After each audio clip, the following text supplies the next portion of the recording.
Good afternoon, everyone. I'm very happy you can all be here. I'm sorry we're going to do this in English because of the nature of the event. This is Gaming Like a Girl, and it's an event that's part of Contested Territories. It's a series of events that IMPAKT is organizing related to the political nature of various new media platforms. And the world of gaming is one of them, so we felt this was a very necessary topic to cover. First, we have our moderator, Ingrid Hoofd, who will introduce the panel, and we have a few presentations. Confusing enough, we have a short break, but after that, don't leave, because we will have one more presentation and, of course, a discussion. So I'm very happy that you can all be there, and I do hope you will join in for the discussion. One last remark is that this we're IMPAKT, and we're going to have a festival very soon. From the 30th of October to the 3rd of November, we'll have a festival, lots of events and exhibition and performance. It's right here in Utrecht, in het huis, and just 500 meters from here at IMPAKT headquarters itself. So please join us for that. But first, let's start the panel. I would like to welcome Ingrid Hoofd on stage. Already get applause. Okay, well, welcome everybody. Lovely to have you all here. I'm Ingrid Hoofd. I'm from the Department of Media and Culture of Utrecht University. And I've done research on gaming culture, but especially also in relation to gender issues from feminist theory, queer theory, and sort of new media studies. I'll be moderating today's panel and discussion. And we have sort of the following structure, like Ines also said. There will be two parts. In the first part, we'll have 3 presentations by 3 of the speakers. Then we have a break of about 10-15 minutes. Then we have the last speaker of the day, so please do come back for the second part. And then we'll have a Q&A and a discussion among the participants, but also, of course, you're all welcome to join in and ask your questions or concerns or whatever thoughts you might have. So a bit of the rationale for this panel that we're doing today. Of course, as many of you know, most of you are here in the audience, the sort of the game industry, but also online gaming has suffered for many years from online sexism, harassment, also racism, homophobia, and other kinds of issues, problems against minorities, both in the industry itself and in these online spaces, in gaming spaces. Some games are really notorious for having huge amounts of sexism and racism in these games, like League of Legends, for instance. And so we thought we would invite a bunch of experts, people experienced experts, but also journalists, to see how we can sort of map this terrain. What has happened, for instance, after a famous Gamergate event in 2014? I'm assuming that most of you have heard of the Gamergate, no? The Gamergate event, so that was in 2014. There was a female game developer who was harassed by a whole bunch of straight white men online. Because she was sort of making a case for, you know, gender equal and feminist games and gaming, and she was a female programmer. And the argument that these white male gamers made against her was that they said that she had made a game, and she had there was also some publication about this game, and the claim was made that she had slept with a journalist who wrote about these games. Eventually, that turned out not to be true at all. This journalist, who was her then boyfriend, did not, you know, they didn't have, so what is that? There was no such relation. He didn't actually publish on the game that she developed.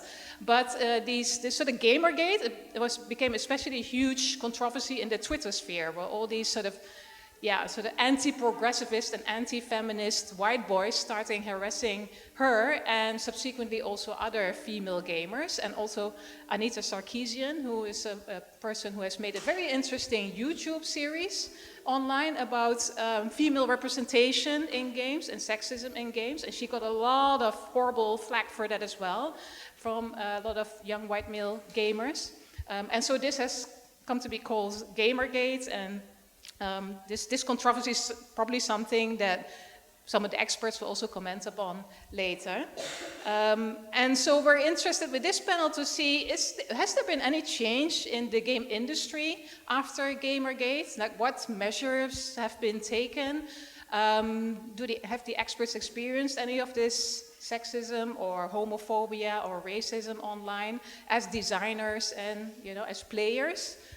So mapping the terrain a little bit, but also to see if from the sort of design industry, the production industry, also maybe with independent, smaller game developers, if we can combat this type of sexism and racism, homophobia, and you know, problems against other minorities within the industry, but also in online gaming sphere. What are the strategies that we can adopt or that have been adopted to combat this? And you know, do we see any positive developments there? So our panel of experts will comment upon that.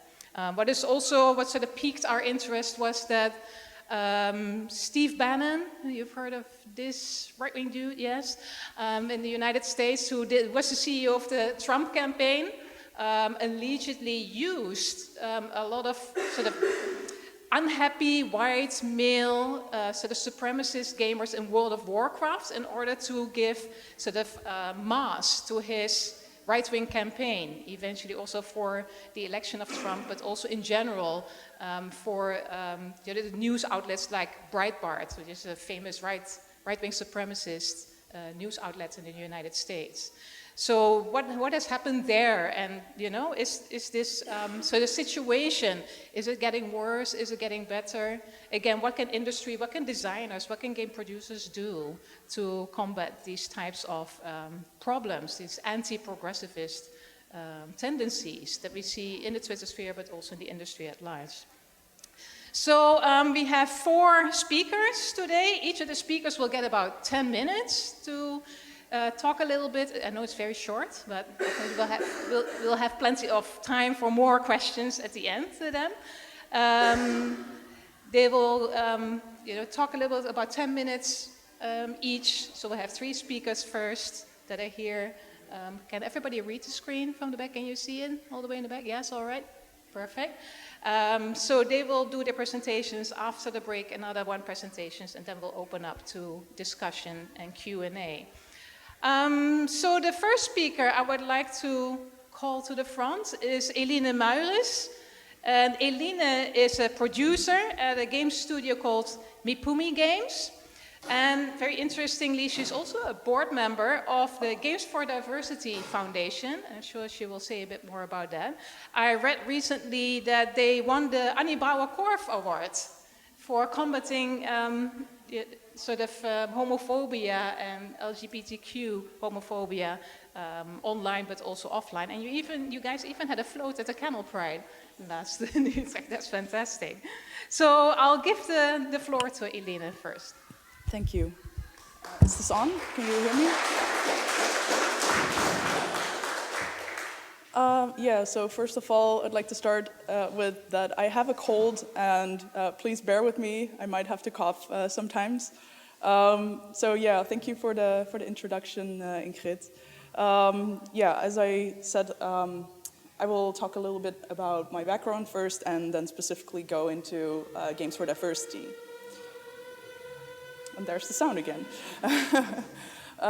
So yeah, I have a background, actually first started out as a game journalist during my studies, and after my studies at the Utrecht University, by the way, I worked at an indie game studio called Game Oven, which made a game called Bounden, and that's kind of, yeah, it's a game that guides you to dance.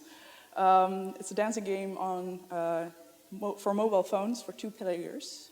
And we made that together with the National Ballet of the Netherlands, which is a very interesting mix of ballet and games, seemingly opposite worlds that sort of come together.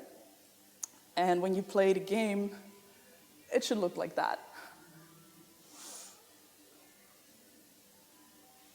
It's a very experimental game. I did production PR and marketing on this game and learned a lot about game development during that project. After Game Oven, I worked at Dutch Game Garden, which is a game incubator in Utrecht, basically focusing on supporting startups in the game industry and help them specifically with game business. The main challenge for game developers is not creating games, because they're really good at creating games. And most developers are very creative people that basically want to make the best game in the world, but they don't necessarily know how to run a company, or also don't really know how to, for example, talk to journalists or do marketing. And while working at Dutch Game Garden, I also organized a bunch of events, including Indigo, which is every year here in Utrecht a game industry event, but also an event to basically check out the games that are made here in the Netherlands. Because I kind of still had a writing itch, I co-founded a website together with a bunch of friends, including Erwin, a website called Laadscherm. And with Laadscherm, we tried to tell stories that basically were more about a human perspective on games and game culture. So for example, stories about LGBT in games, but also games from non-Western developers, and also stories like how a certain game helped somebody through a depression or a breakup. So that's kind of a different approach to games than most websites did have at that time.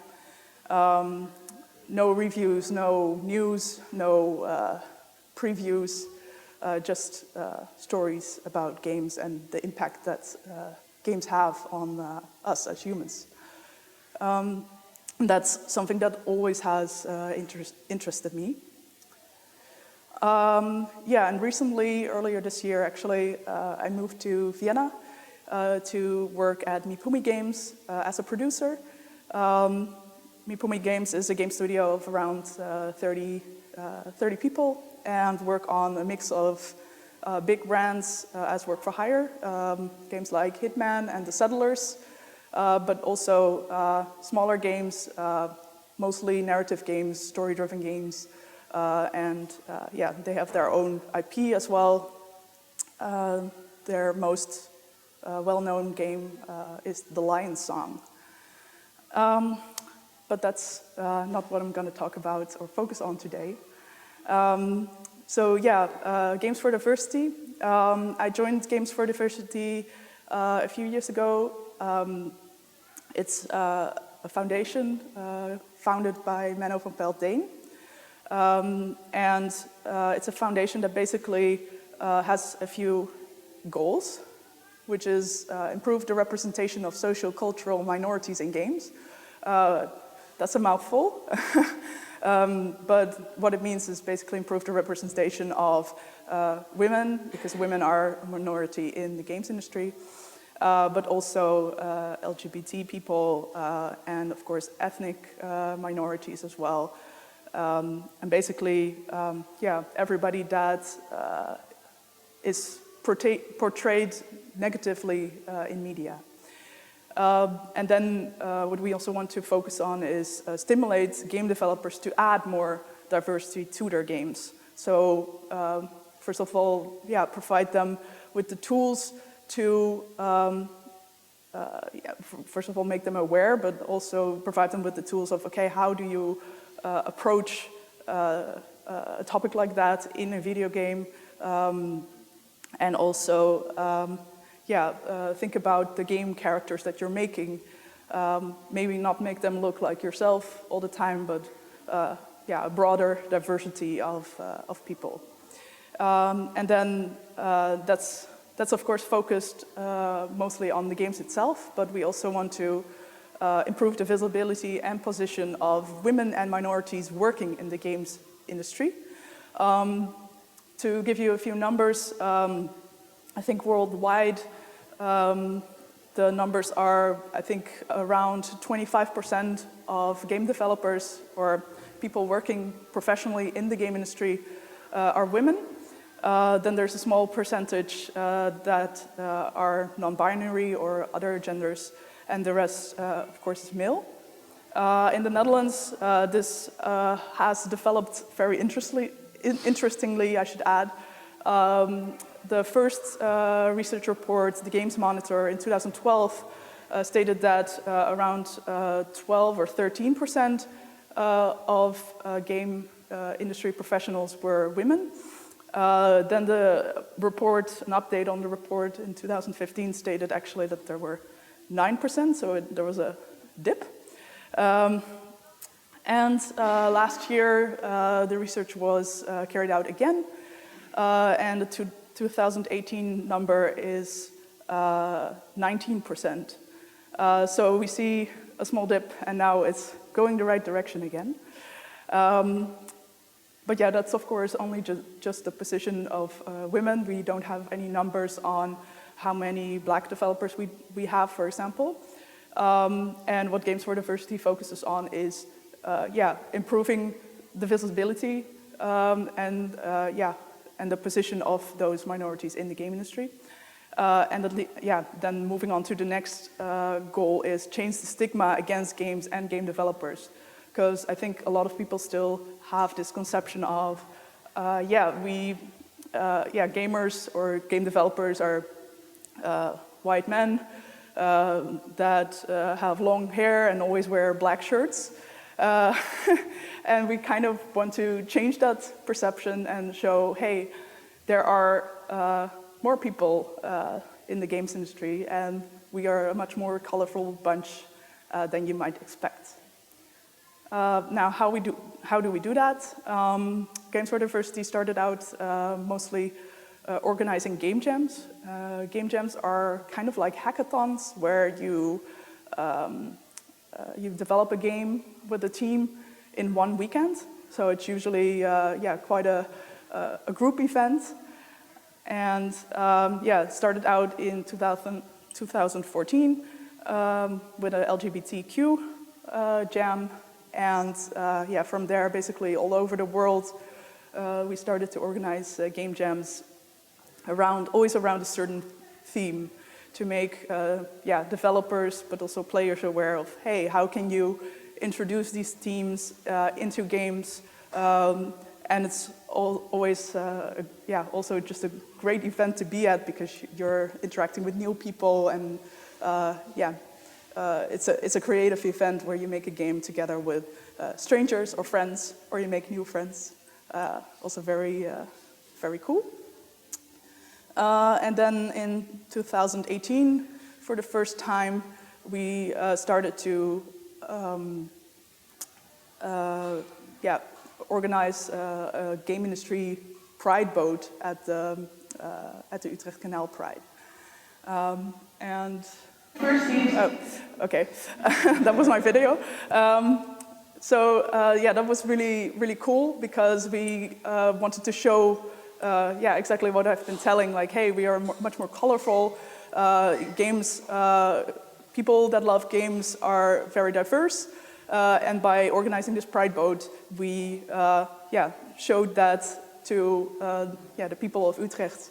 And then I want to close off with a small video that we made because we won, as you said, the Annie Brouwer-Korf Award, which is the award for organizations in Utrecht that contribute to the visibility and representation of LGBTQ people. Should it play? It should play now. Let's see. Games for Diversity is een stichting die zich inzet voor sociaal-culturele minderheden in games en ook in de gamesindustrie.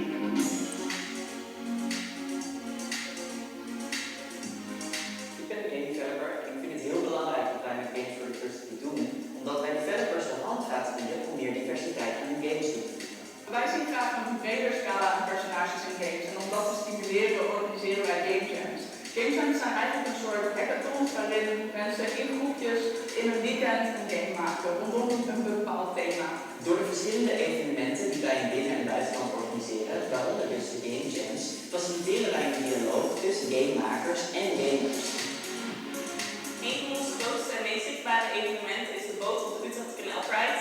En bij dit event laten wij zien dat game developers en gamers veel kleurrijker zijn dan veel mensen op het eerste gezicht denken. Tijdens de Pride lossen we ons uit als allerlei gamepersonages van Nintendo games, PlayStation games, Xbox games, computer games. Een super kleurrijk geheel dus. We brengen ze samen om ze samen dus na te laten denken over hoe games diverser kunnen worden. De eerste game jam van Games for Diversity was een LHBTI game jam. En we willen hier een vervolg aan geven. En daarbij willen we de Utrechtse gamegemeenschap betrekken. Ik denk dat Games for Diversity heel erg belangrijk is voor Utrecht, omdat Utrecht een echte gamestad is. We hebben hier de Dutch Game Garden, er zijn heel veel game studio's, de indie scene is heel erg groot. En daarnaast is Utrecht natuurlijk ook heel erg roze. Games for Diversity zorgt er niet alleen voor dat er meer gepraat wordt over diversiteit in videogames, maar ook dat de diversiteit die er al is, zichtbaar wordt. Vanuit Utrecht opereren wij internationaal en bereiken heel veel mensen. En zetten we Utrecht op de kaart als onze gamestad.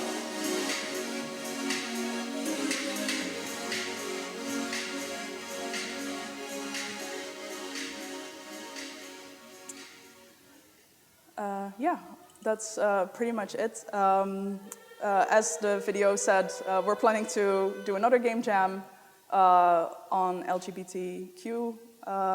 And if you'd like to join, please visit our website. Thank you.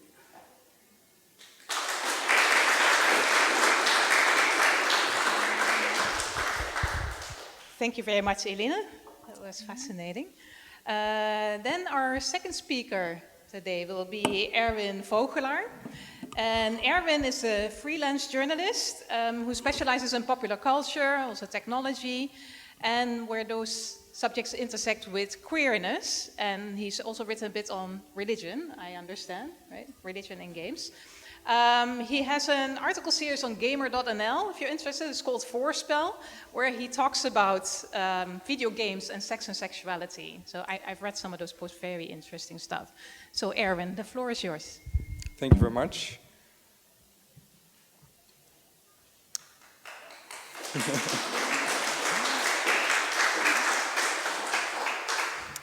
Thank you. I will share a little bit about LGBTQ+ and video games.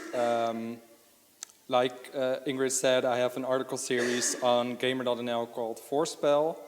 And in this article series, I talk about how video games handle subjects like sex and sexuality. I do that by looking at specific games and how they handle it. I look at trends in the industry. I interview developers about it. And I both celebrate when games do it right, but also criticize when they make mistakes. I also write for some other outlets about this subject, and one of them was Laatscherm, which Eline named earlier, which was more of a personal essay type articles. And like this article in the corner, I wrote about how I experimented with makeup in video games before I experimented with makeup in real life. Because video games can be quite a safe space to experiment with makeup or with gender or with your sexuality. As long as you turn the voice chat off, of course, because yeah, that's not good. Most of the time when I write about queerness in video games, it's about representation. I think everybody has the right to see themselves represented in the video games that they play. And I'm aware that as a white cisgender guy, I can see myself represented in practically every single video game out there. But as a bisexual guy, I hardly ever see myself represented in a video game. And I think that representation isn't just important for LGBTQ+ gamers, but also for the straight gamers to see people who are not like them represented in characters and to have it normalized so they also are aware of it, like in real life, that there are other people out there. But when people talk about LGBTQ+ and video games, every time something is mentioned, there is backlash. That is like a given. I can see that with my articles when I criticize a video game, or when I mention that there needs to be more representation in video games, I can get hundreds and hundreds of responses on my articles. And if you ever read responses on articles, they are hardly ever positive, like, oh, good article. Mostly it's hate, a lot of hate, and that's something I think every LGBTQ plus gamer has to deal with online when they share something on Twitter or on Instagram or in a video game. When they're expressing themselves, they will receive hate. And that's also something you saw with, I put two recent examples on the slide. Like the bottom one is from a shooter video game called Overwatch. It was revealed that one of the characters, who was quite a macho soldier character, he was revealed to be gay and he had a boyfriend in the past. And a lot of gamers were very angry about that because they like to play as that character. And all of a sudden now he's gay and now they don't want to. And they are mad because they love that character and all of a sudden they don't want to be connected with queerness in any way. And also the PlayStation, every year they provide a free theme with pride colors. That's something you can install on your game console in the background. It's completely optional, it's free, but still players are super mad that PlayStation even has the audacity to pay attention to their LGBTQ plus gamers.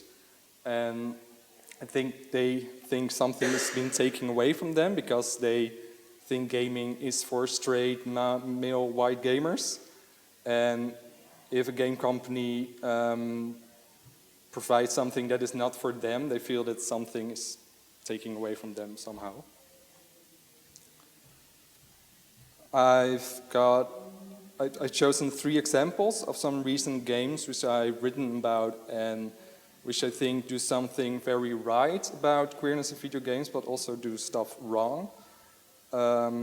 This game is Life is Strange 2. It's about 2 brothers on the run for the police, and in this game, as a player, you make the choices of the older brother.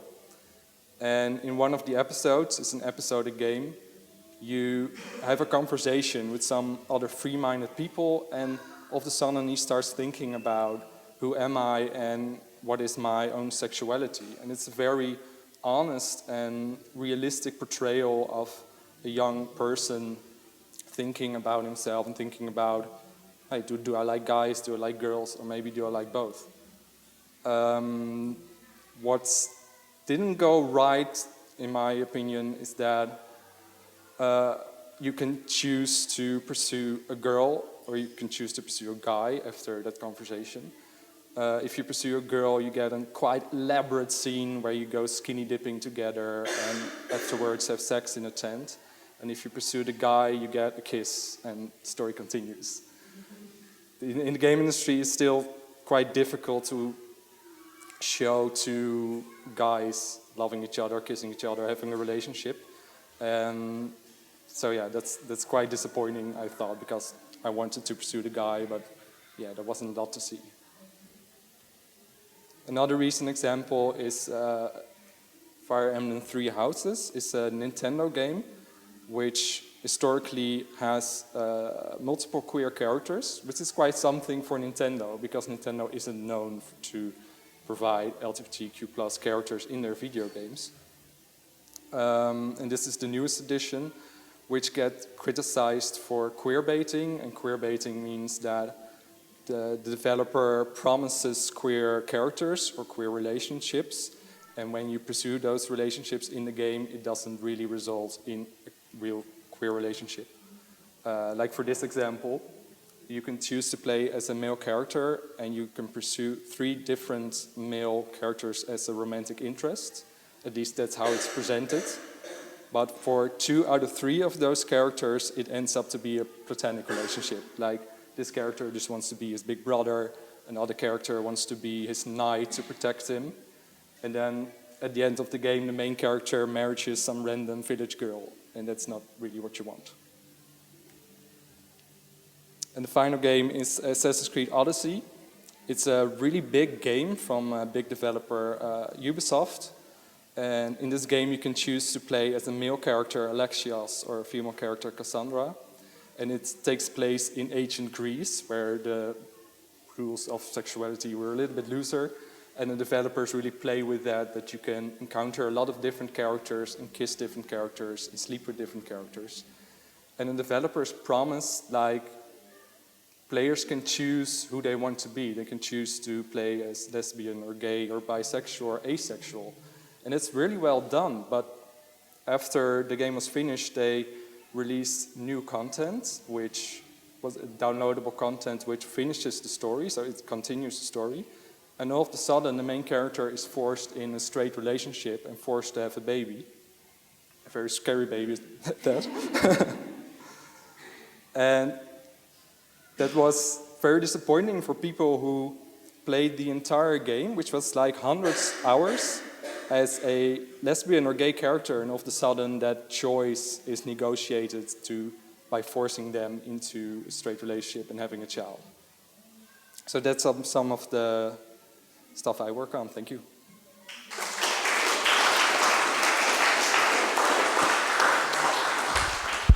Thank you, Erwin. I want to play some of those games. All right, our last speaker before the little break will be Esmeralda Hoffman. And Esmeralda already gamed at a very young age. I did too. Don't play so much anymore because I have too much work at the university. But through gaming, she ended up being part of the industry herself. And in the last years, she has worked at an indie game studio. And mostly in marketing and production roles. Is that right? Yes. Yep. Yes, the floor is yours, Esmeralda. Thank you.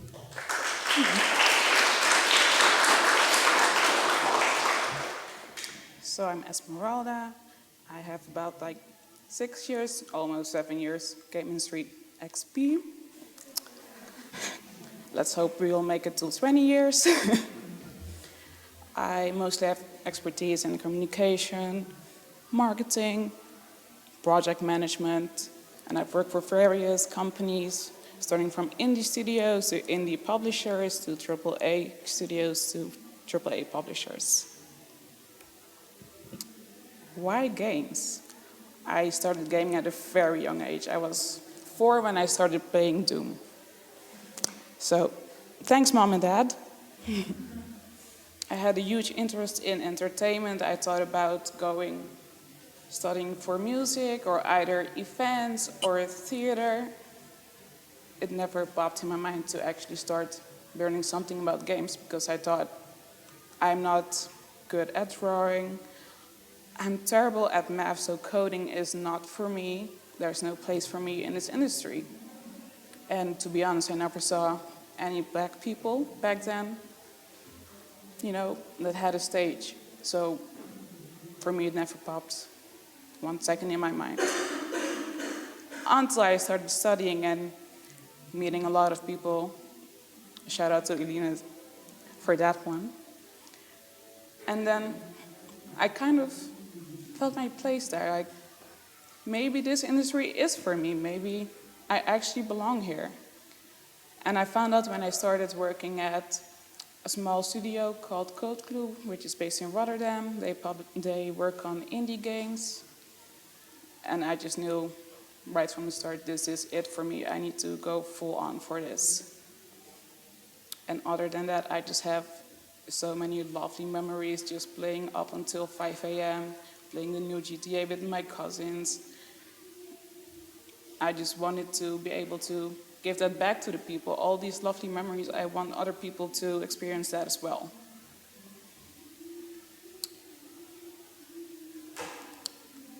About diversity, as I mentioned, I'm almost here for 6 to 7 years. I have met some people that actually look like me within this industry, but they are not based in the Netherlands and they are barely in the UK, so we have a lot of work to do. What can we do? That's something I get questioned all the time by a lot of people, like, okay, but you mentioned that you don't see many black or people of color people in the industry. What is it something that we can do? Amplify their presence. Make sure that other people see them, talk about them. give them a stage, pass the mic, especially if you have that much of an audience yourself. Maybe it's time to just pass on the mic. Create space for these people. Having a seat at the table is not a privilege. It should be common and natural. Most importantly, just listen to them. Listen to their experience. I'm talking about video game streamers that are being harassed for being black or for being female, being queer or whatever. Give them a stage and listen to them. Listen to their experience and acknowledge them.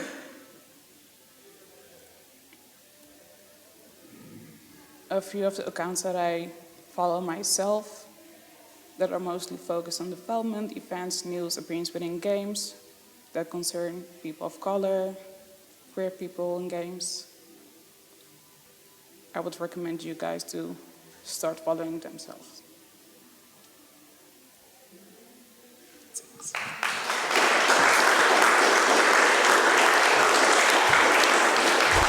Thank you very much, Esmeralda.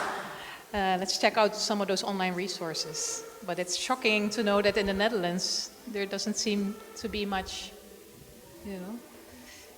skin folk, as the term goes. Yes. Okay, so before we go to our last speaker of the day, we have a short break. I know it's confusing, but it's part apparently of how things are done during the Uitfeesten and Academiegebouw. So you can go toilet breaking, get a cup of coffee, and be back here in about 15 minutes tops. Yep. So see you later for part 2. We'll now continue our program, Gaming Like a Girl, and for that I'd like to call to the front the last presenter of the day. It's Aïda de Ridder. And Aïda is a visual artist, also in game arts, and she's one of the 3 founders of the indie game studio Wispfire. I'm very much looking forward to hearing more about that. The floor is yours, Aïda.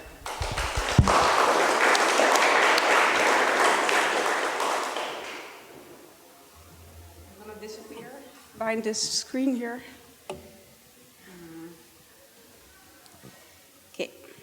Hello, I'm Aïda de Ridder. As she said, I am the co-founder and art director of indie game company Wispfire. We're right here in Utrecht in the Jaarbeurs building in the Dutch Game Garden. We make indie games. So, as she said, I'm mostly a visual artist. I started with just illustration, art, but I always wanted to do something with media, something like comics or animation or, in the end, games. So I started the company together with 3 friends from college, and now we're the 3 of us. And we made a game called Herald. It's an interactive period drama, as we call it. It's a little bit small there. I guess the fonts got a little bit changed. But it has multiple topics, including identity, racism, sexism, and colonialism. It's all pretty heavy. But we started with a theater background, and we really wanted to tell stories that are important about society, humans. So we didn't want to make just any story, but we really wanted to touch on something that we felt was important to us and in the game industry that you don't really see that often. So it's a point-and-click adventure game. You walk around and you meet all this various cast of characters. You're on a ship, so you're sailing on a journey back from the west to the east, to the colonies. And it basically touches on colonialism and the mindset of the people then, and relating to how it used to be and how it is now. So we're just trying to show some links between the origin of many issues that we're facing today, basically, all wrapped in a narrative adventure. Yes. So. Just a little bit about me. Growing up, these were basically all the games that I used to play starting out. And I didn't really realize this until much later, but all of the heroines that I chose, all the games that I chose, all had female characters as leading ladies.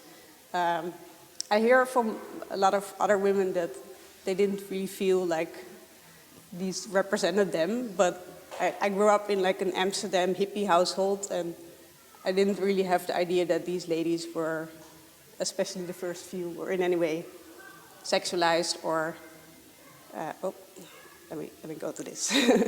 So you can read it, but I really had no concept of sexism, of course, as a young girl. These were my role models growing up in the 90s. I saw sex as something powerful, so when I saw those heroines, I just thought, like, you know, that's what a strong lady looks like. But yeah, I did have like a lot of artist role models in the industry.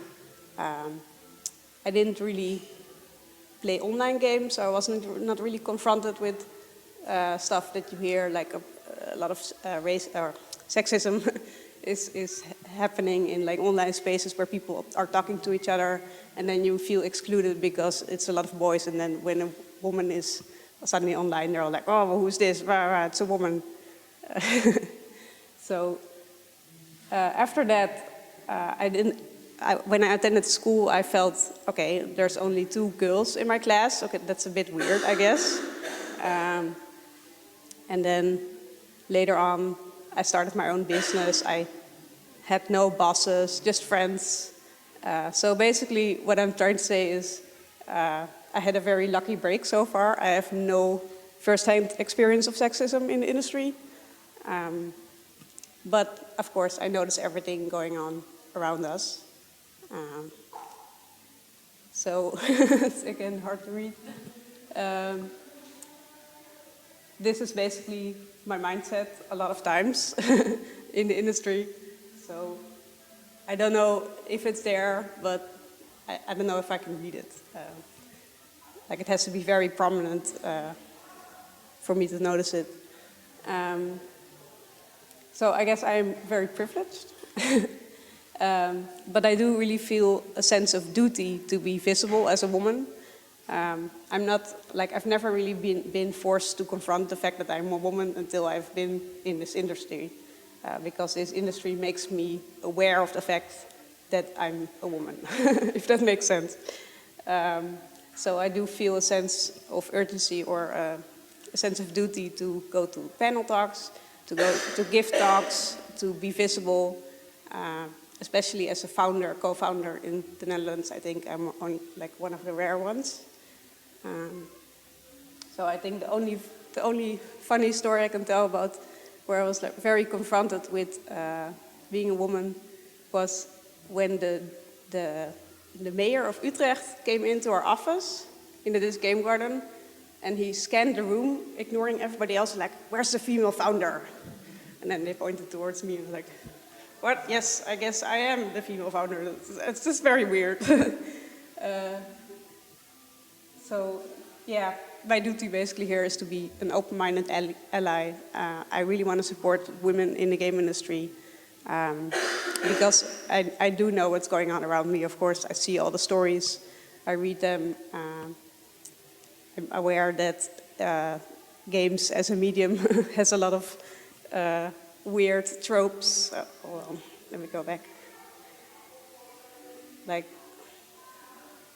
I mean, in hindsight, I can see why a lot of women were put off, especially by the first few, to play this, because, you know, if you have an idea of sexy woman being like for men specifically, then you would not pick this up because it's very clearly like a little bit too risque, I guess. And I added this slide because Jency is a female art director for Super Giant Games, and she was very important to me as a role model to start in the game industry. So, in hindsight, I gained a lot by having female role models in the games that I played and in the industry that made me want to do games. So I think having them for multiple of people it's very important just to be able to see yourself in the industry and don't feel like an outsider. So, my slide is a little bit messed up, sorry. So that's basically it for my intro. So thank you very much.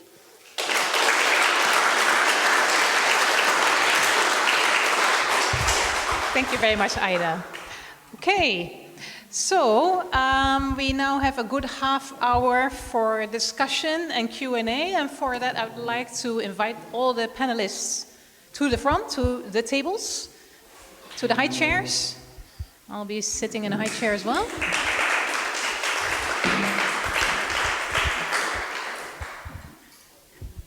Take some water if you need it, especially if you have a cold, like Eline.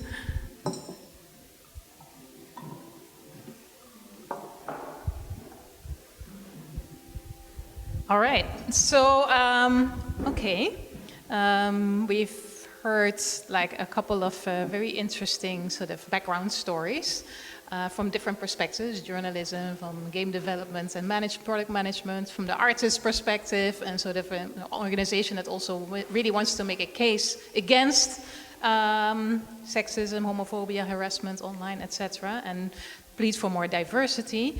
I mean, you're all welcome to join in the questions, but I'll just sort of kick off with an initial question, and that is, well, maybe sort of a question for each one of you.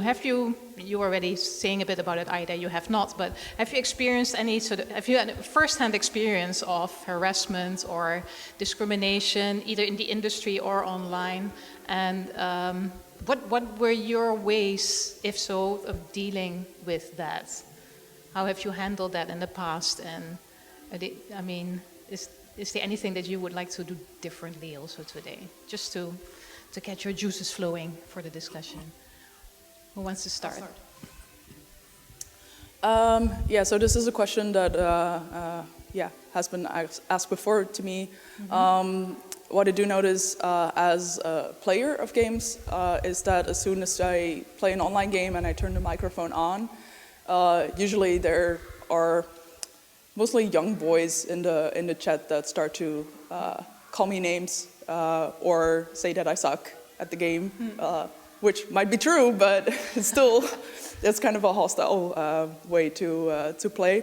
Yeah. So, yeah, how do I deal with that? I kind of don't. I just try. Like, I actually don't turn the microphone on anymore. Oh, okay. Yeah. Because it's getting the fun out of the game. So if I turn the microphone off and then nothing really happens, or I just play with friends, and then I can still enjoy the game while basically ignoring everybody else. Okay. Doesn't that give you a tactical disadvantage if you switch on the microphone? Yeah. Right. Yeah, because a lot of the games are social. Yeah. So it actually benefits you if you talk about strategy in the game with other players, and that will give you a winning advantage. Mm-hmm. So if you don't do that, then it's likely that you lose more. Yeah. Yeah, that's a sad thing. The solution to that is play with friends, and then you can still talk to friends, but not to complete strangers. Right. Yeah. Yeah. Yeah. I've heard something similar from. I lived in Singapore for many years and had taught Singaporean students, and many of them were avid gamers also. And many of them playing World of Warcraft, for instance, had the experience that when the microphone was on, Western players could hear that they were sort of Chinese speakers. They would speak in English, but with a Chinese accent.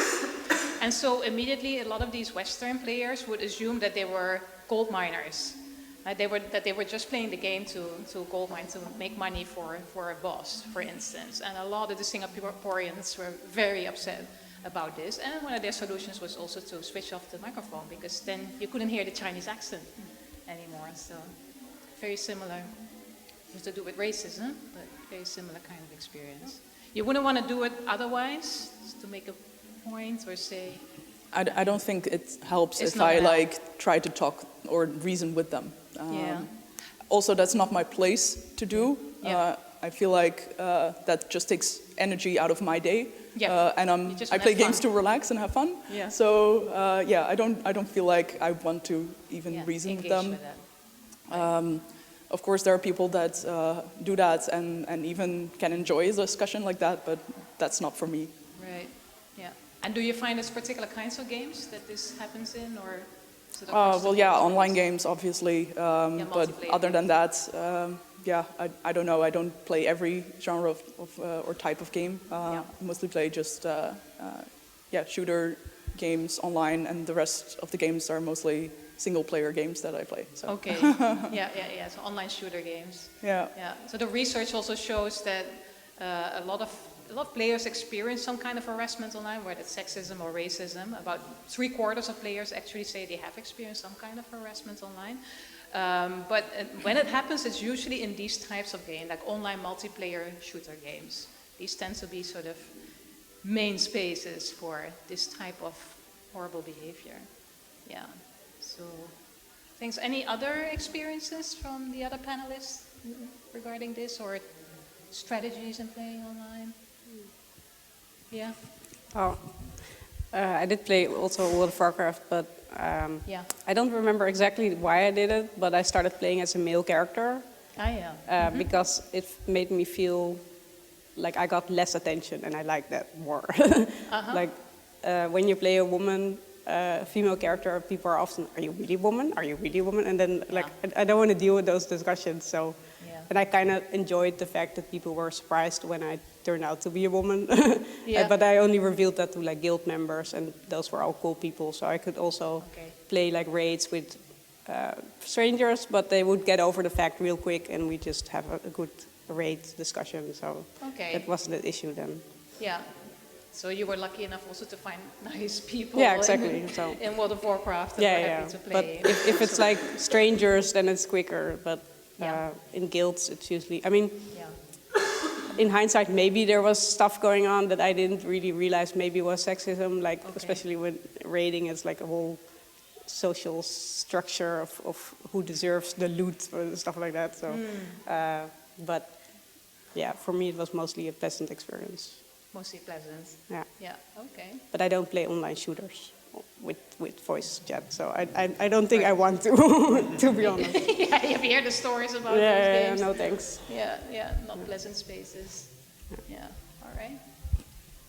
Well, talking about online shooters, that homophobic language is quite normalized there, and when something goes wrong, but it's not just in games, of course, but it's something in these spaces that homophobic language is often used. And I don't really like to turn the voice chat on. I only talk with my friends who I play with. And that's one of the reasons. Like, I don't want to be confronted with homophobic language if I try to relax with playing a video game. So. Okay, but I guess a lot of it happens also in the text, in the chat. Yeah, in the both text and voice chat. And both. voice chat. Yeah. So if it happens in the chat, in the text chat, is there? There are ways to remove the chat. Right. Just remove the chat altogether. Yeah. And just play the game. But again, you might have a tactical disadvantage then playing the game. Right. Yeah. And any other ways of? I mean, I know that some games, for instance, have like a report button in the game. So when there is racism, sexism, homophobia going on, you can click that button, and there will be hopefully some moderation, or maybe the expulsion, hopefully, of the player who's been horrible. But there are some modern developments, I think, mostly at Ubisoft. They have a shooter game called Rainbow Six, and then it's more automated. So like the artificial intelligence will check everything that's being said, and if someone says a racist or homophobic comment, they're automatically banned for a couple of hours. And if they return and repeat the offense, then someone will look at what has been said. Yeah. And if it's, again, a racist or homophobic or sexist comment, they will get banned and won't be able to return to the game. Okay, so it's an AI doing that in the game. Yeah. Is there any, I mean, maybe Esmeralda can also chip in on this. Does that work also? And what are your experiences? Well, to be honest, usually when I play online games, I just mute my chat. Yeah. No voice chat, no text. I just want to go and play. And even when I have to carry in games, because I play MOBAs mostly, then I just either carry my team and just ignore everything they are saying in chat, because it doesn't work for me. I've tried it before, and especially when I'm playing with men and they hear that I'm a woman, I get certain comments. Yeah. So I just try to ignore that and enjoy my game as much as I can. And even if they make some comments after the game ended, because after a certain game ends, you can still just comment to certain people like, oh, you were so bad, and you get these comments, and I just report them. But to be honest, it doesn't really help that much. No? No. No action is being taken really? Or? No, not really, because for example, when I play in Vainglory, that's a online MOBA, when I play in that game and after a game ends and I report someone and I play on another account in Vainglory, I see the same person just alive and well. I'm like, see, it doesn't work. Yeah. So in your experience, there's no use using that report button. That's terrible. Do you think something like an AI filters out this racist or sexist? Would that be a good solution, you think, also as a developer and as a project manager?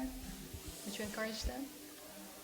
I would try to encourage it, but you'd rather have actual human beings behind that. Yeah. So they have like the comments and to see, oh, this is messed up, let's kick that person out. Right. I think that works way better than just have some AI do something about it. Because in certain languages you can't read how someone is responding to that person.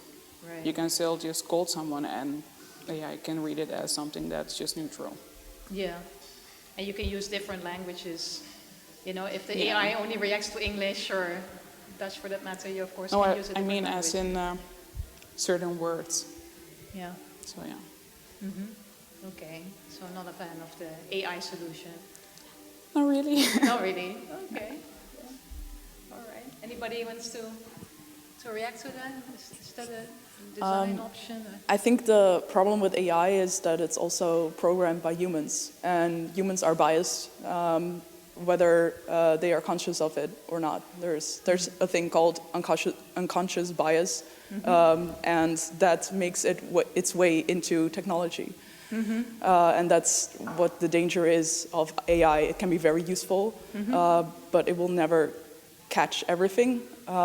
Because there are so many subtleties in language, and even if it does catch a lot of things, then maybe another thing is not being caught, because the particular humans that like programmed the thing then didn't think of that, for example. It's just very tricky terrain. And abusers can work their way around. Yes, exactly. The smartness of the AI, basically. And it depends on context. And I mean, it's sort of of course, the reaction I have heard often also of abusive players is like, oh, but it's just in jest. It was just a joke. Or just advice for people to play better. I've heard that one. But I mean, I can see the usefulness of AI in like maybe scanning or like alerting support people to certain problems, and then if a human looks at it, which is still biased, but maybe it's a mixture that makes sense. Okay, fascinating. Does anybody in the audience want to also chip in this question or ask a question? Oh, yeah. Wait, I want to add to the AI thing that I did that once. Like I comment on Facebook and I would call out someone and say, you cannot say this term. And then they reported me and my comment was blocked instead. Really? Because the AI flagged that I used that term in work. So but also work backwards. But that's messed up because the abuser was using it first, right? But when you repeated it, no, many people really reported my comment because it wasn't a page where I was a minority.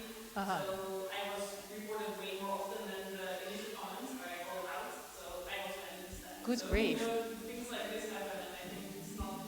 AI cannot really solve that problem yet. No, AI is not smart at all. That's they will find a way to. That's really shocking. Also.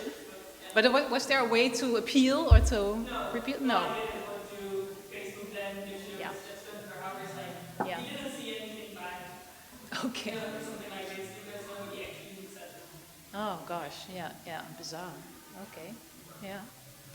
Ines? Yeah? I was just wondering when you have ever decided against playing an online game, you prefer offline to avoid this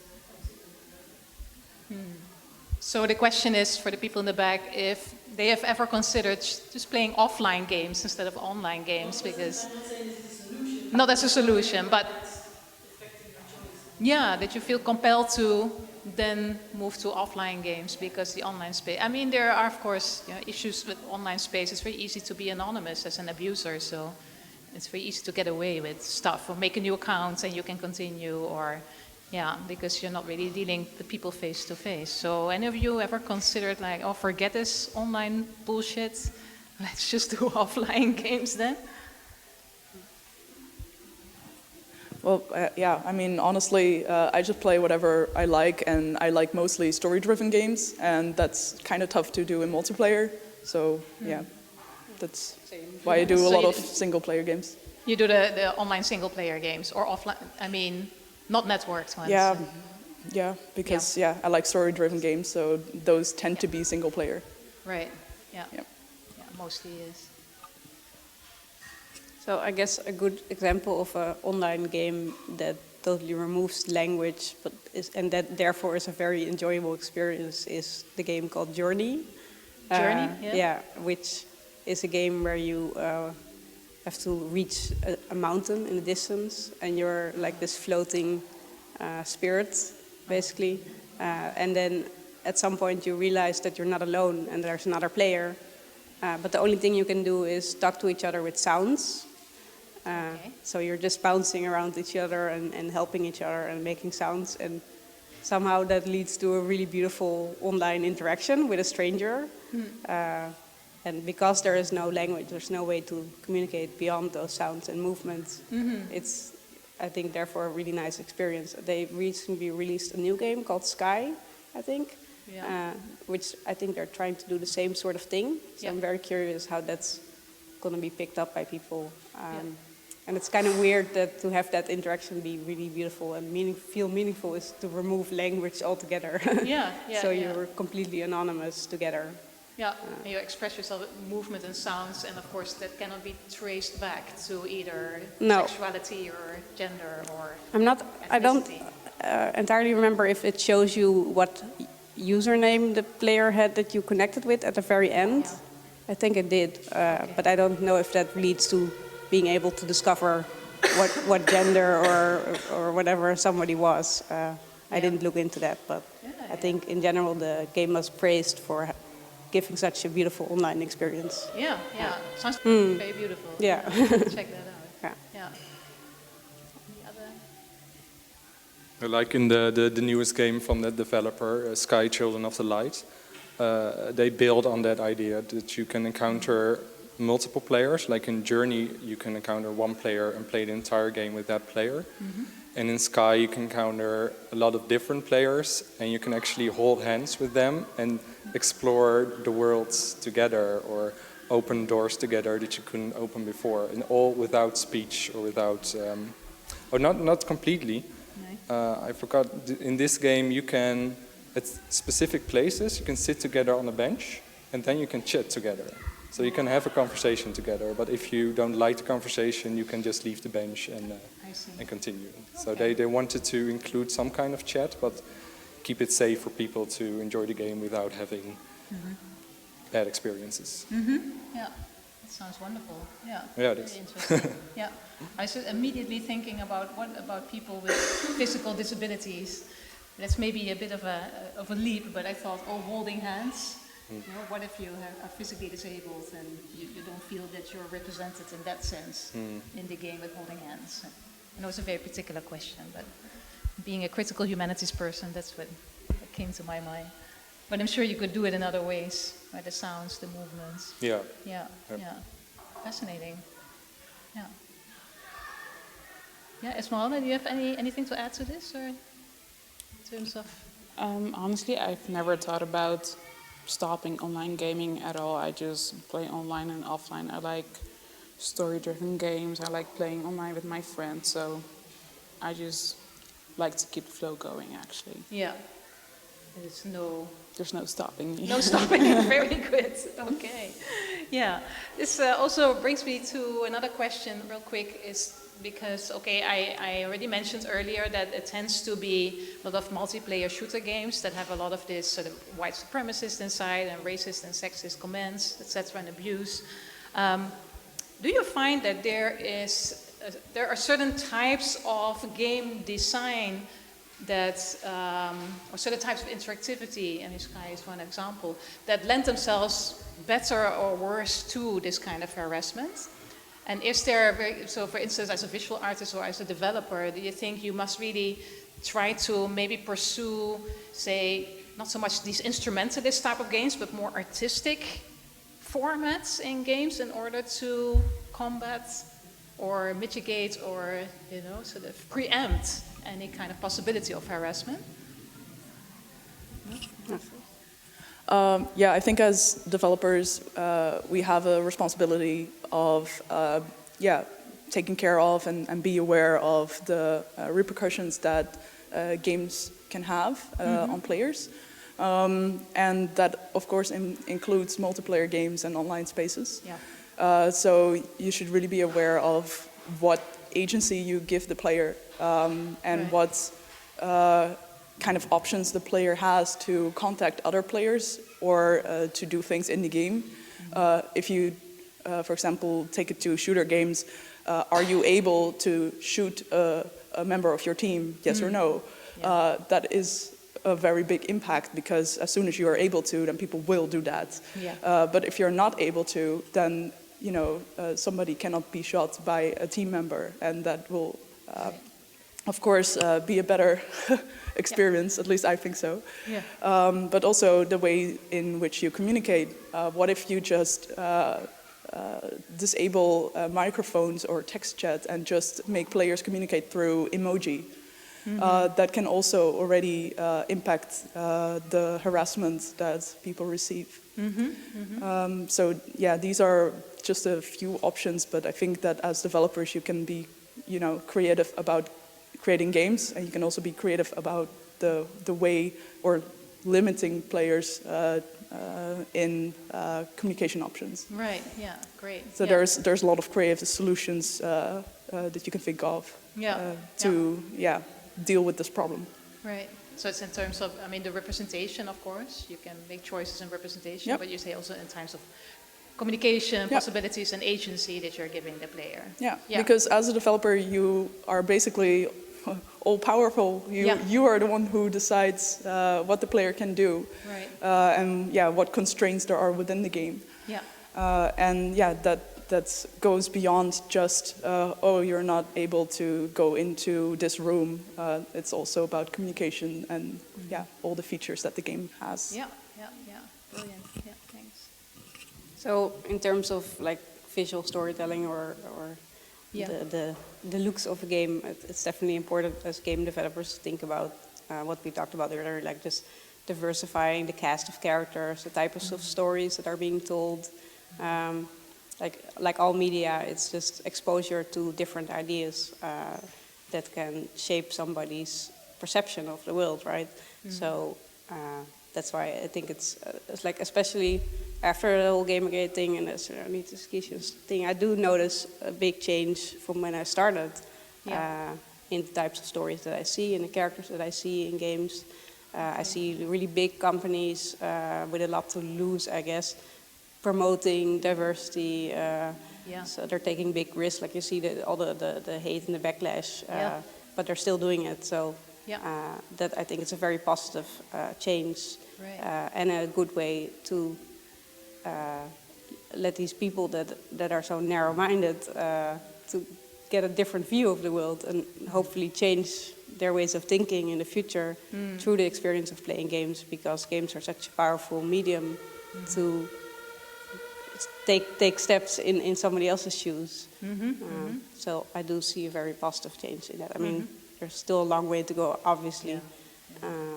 Do you feel, especially after Gamergate, that this has a positive impact not specifically on industry? Gamergate, but I think especially those videos by Anita Sarkeesian really riled up a lot of dust. Like I think a lot of people that's the first time they were confronted with the idea that how they've been portraying women and minorities in games was kind of weird and very narrow-minded. So even if her videos are like, I don't agree with everything that she said, but she really made waves, and I think she made a big impact on the industry. Yeah. Because the industry, of course, also had to think about their own public relations, their own image. And the funny thing is that the industry is quite young. So a lot of the big companies are full of dads now, actually. All these young men that grew up, started companies, are now in the age where they're finally a little bit mature and they're seeing the types of content they're making and thinking like, I'm not sure if I want to show my small daughter the kind of female characters I've been putting in my games, right? So they're finally starting to think about that, and you see this upcoming trend of games that are about dads. Mostly that. I'm not sure if there's a mom game yet, but there's mostly been a lot of games that are previously very masculine and like. I think God of War is a good example. They previously were like the most sexist and macho bullshit games that you could that you could see, and now it's suddenly this thoughtful father that's helping his young boy through a journey. So it's been interesting to see it. That's a really positive development. Yeah, I think it is. Yeah, Esmeralda and Erwin also nod. We have other examples also here. Do you see the same trend? I think one thing that Gamergate has accomplished is something that they didn't want to accomplish, is that people have become more aware that there are not just straight white gamers, that there are a lot of more gamers out there and people are creating games. And I think companies are also more aware that they have a marketable demographic that they didn't reach before. And so that's part of the reason that there are more diverse characters and more diverse stories, but also they are aware that they have a responsibility to represent all their fans, all their gamers, and not just the straight gamers. And that's completely opposite what Gamergate wanted. So I think that's quite a positive effect. About the example you gave about the emojis that you can use in game.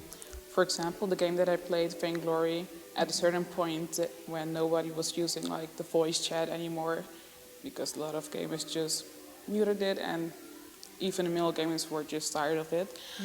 They implemented emojis, and then people started using the emojis. For example, you had a thanks emoji that you can use if someone just played well, and they use it sarcastically.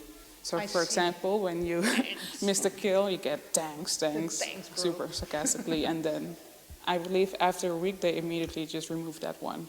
Okay. So developers are pretty aware of what's happening in their games. Yeah, so and what aspects are used in abusive ways. Yes. Yeah, and then try to immediately change the design. Yeah. That's also good to hear. Yeah, so there is definitely more awareness. There's definitely more awareness in industry, but also among designers to at least do something about the situation and change the situation. Yeah. Great. I saw a question over here. I have a question. This activity or this panel seems mostly focused about the audience, not so much the companies. And I was thinking about also about the instance when a company has diversity in the game, but not so much inclusivity. And the two examples from Overwatch, enjoy them, see there's others in there.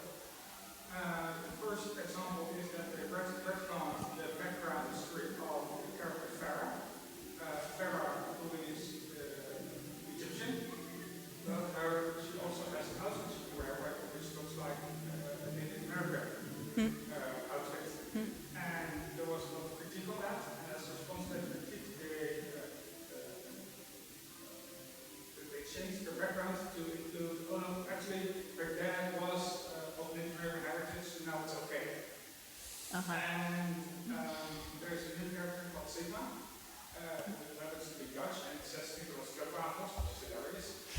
But he doesn't wear shoes, he has bare feet.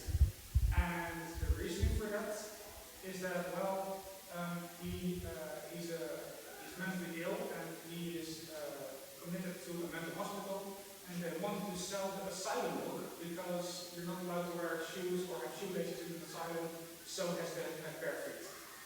Okay. It means it's diverse because there's more diversity in Overwatch, but it's not really inclusive. And I was wondering if you have other experience with that, or as developers, or working in the industry, how can you deal with that when someone's like, hey, we listened to the critique, we did the thing, and you have to be, well, actually.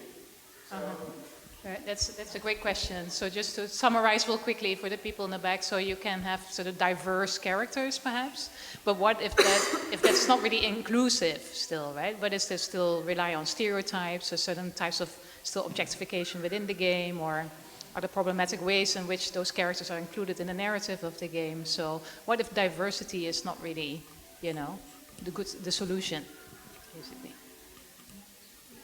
Well, I think the main thing is that they are trying, but they're gonna mess up, definitely.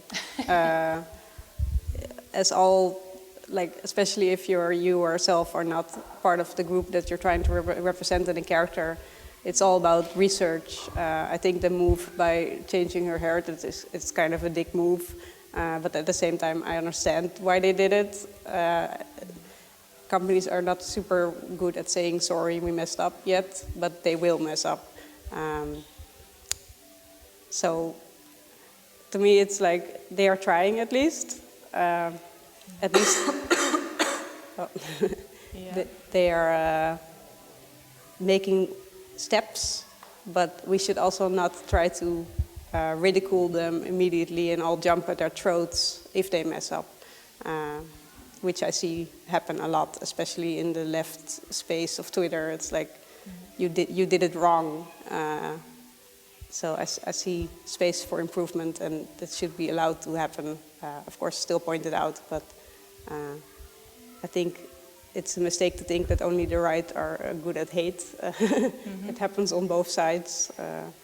So I don't want companies to shy away from trying, because it is hard, of course, to make those characters feel genuine.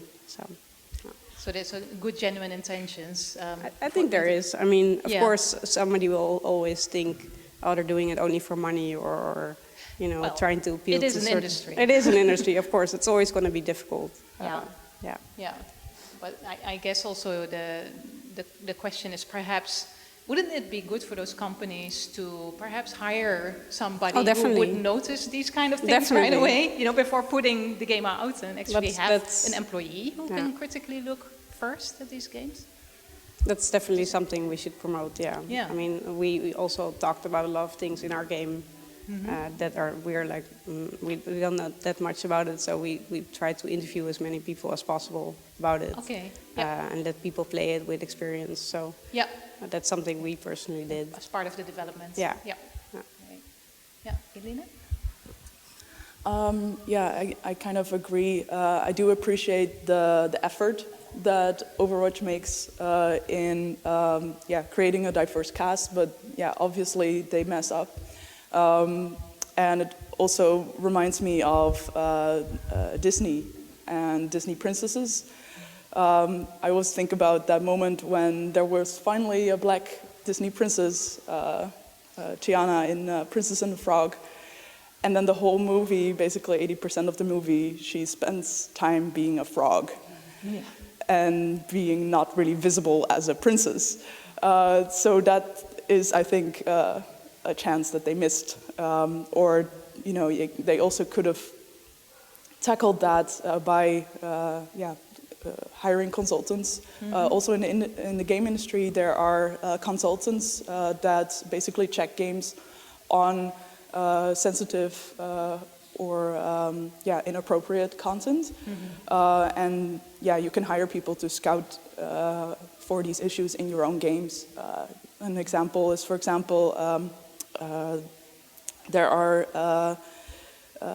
parts of the world where, certain imagery is offensive. For example, if you put a skeleton in your game, it will likely get banned in China.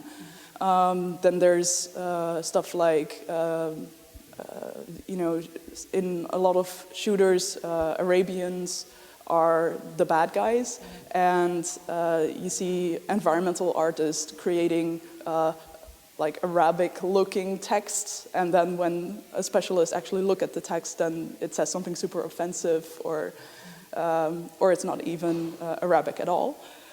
So that's yeah. I mean, you appreciate the effort of trying to include a certain group of people or a certain do some research, but then it's just not right. Yeah. And if you hire a consultant, then you can sort of track this. And of course, if you don't have the money to hire a consultant, you can also playtest with people that belong to that demographic. Right. Yeah, that sounds like a good idea. Yeah. Right. Yeah, logical idea. I mean, it's always, you have to do some effort, because you might not know anybody that is, for example, Native American, but that's on you as creator to reach out and make sure that you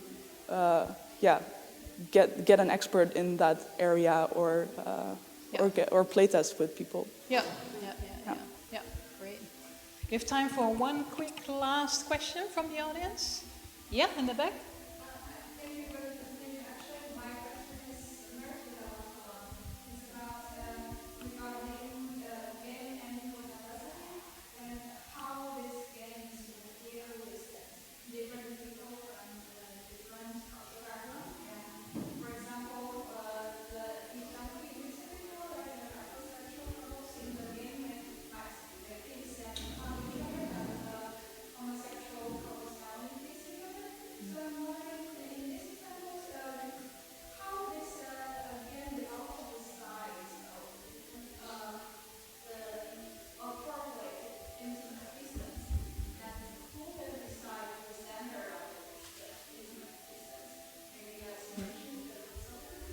Yeah. Or who? Yeah, so your question is, for instance, in these examples, say the intimacy, who actually is the person who implements this, who designs this, who thinks of this?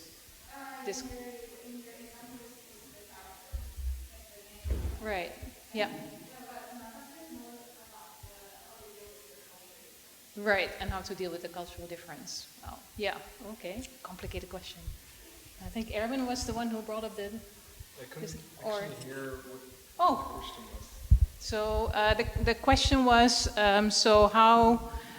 how do the game companies also deal with different kinds of cultural diversity and development of the games? Because of course, when you distribute games also across different cultural spectra, like how do you cater for that, and who decides within game companies? And you were asking about the issue of, for instance, the choice of the intimacy, the straight versus the gay intimacy in those stories, and who decides that those stories actually become very different, right? That the intimacies are portrayed in such different ways. What happens here inside the culture of the game company also?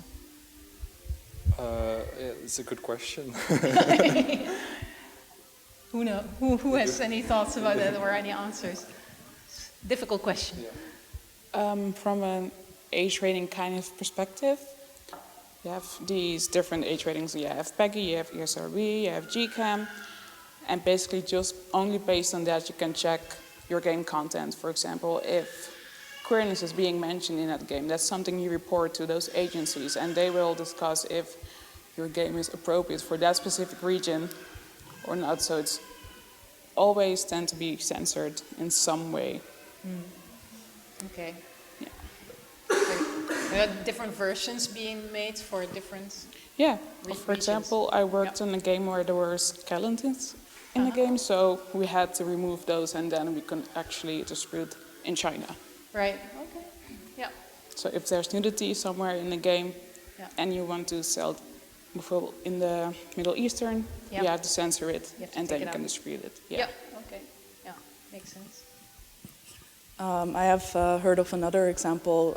Actually, I think it was in Age of Empires, which is a strategy game with a lot of history in it.